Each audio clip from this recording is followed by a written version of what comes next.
Le bateau aborde l'un des plus beaux paysages de Bretagne. L'archipel de Bréhat, avec ses 86 îlots, a été le premier site naturel classé en France.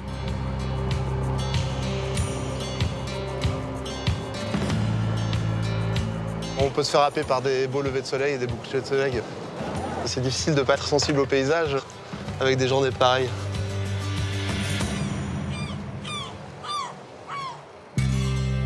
Juste au-dessus, dans la zone qu'on appelle le Guareva, cachée par les arbres, tu as la verrerie.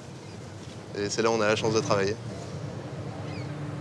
Cela fait 3 ans que Stéphane travaille aux verreries de Bréhat.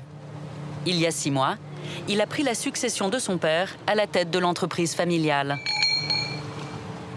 Depuis, il a adapté sa vie professionnelle au rythme de l'île. Dès la sortie du bateau, il faut marcher quelques kilomètres à pied. Les particuliers n'ont pas le droit d'avoir de voiture ou de tracteur. Donc ça reste quand même énormément préservé. D'ailleurs, tu peux entendre le silence. Il n'y a pas un bruit.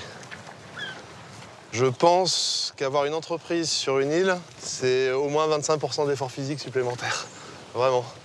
Parce que Bréhat est loin d'être plat. Hein. C'est une île vallonnée. 350 habitants vivent à l'année à Bréhat. Une communauté restreinte et plutôt concentrée autour du bourg.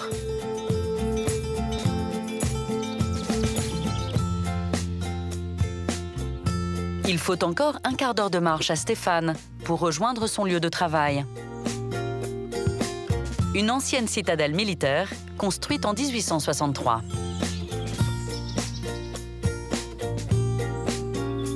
Longtemps abandonnée, elle a été réhabilitée par son père il y a 20 ans pour y créer les verreries.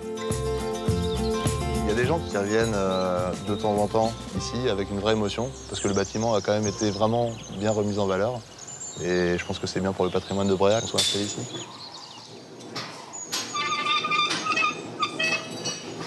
Attention à vous.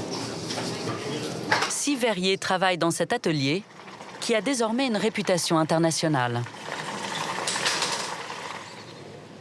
Yves Nemager a confié les rênes de l'entreprise à son fils. Aujourd'hui, Stéphane lui montre ses dernières créations. Donc là, on fera le plat sur le bas et il va être coupé de biais. Oblique. Et celui-ci, ça va être la même chose, le même principe, il va être coupé.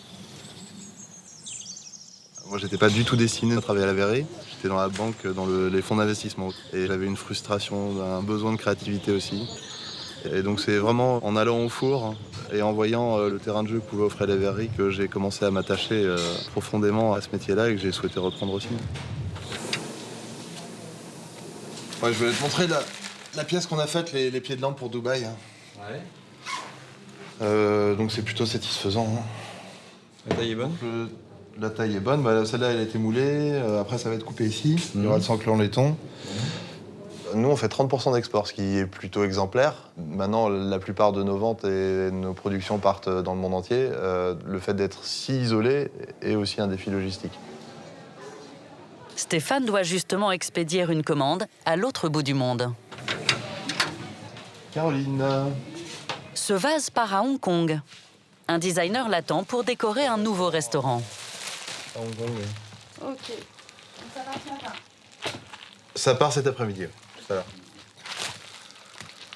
Il y a une vraie urgence. Là, il se trouve que le restaurant ouvre dans 4 jours et c'est un peu le chronomètre. Là, il faut absolument que ça parte aujourd'hui et pour qu'on soit sûr qu'il arrive avant l'ouverture. Le deuxième métier du verrier, c'est d'emballer. Et de bien emballer, puisque un vase comme ça, il faut qu'il puisse subir une chute d'au moins 2 mètres de haut. Hein. Ça marche ? Test. Merci. Et voilà. Stéphane part au port, déposer le colis au transporteur. Bientôt midi, il faut se dépêcher. Pour ses déplacements professionnels, il est autorisé à circuler en voiture électrique. Le surcoût insulaire a été évalué aux alentours de 35%, ce qui n'est pas une mince affaire. On est en compétition avec des entreprises qui n'ont pas ces contraintes-là. Et donc nous, on fait tout ce qu'on peut pour pouvoir le compenser. C'est tout simplement travailler plus que les autres et malheureusement, certainement réduire les marges, je pense. Ce qui contrebalance tout ça, quand même, c'est le cadre de vie. Il y a quand même quelque chose d'apaisé à habiter ici, réellement, qu'on ne peut pas trouver ailleurs.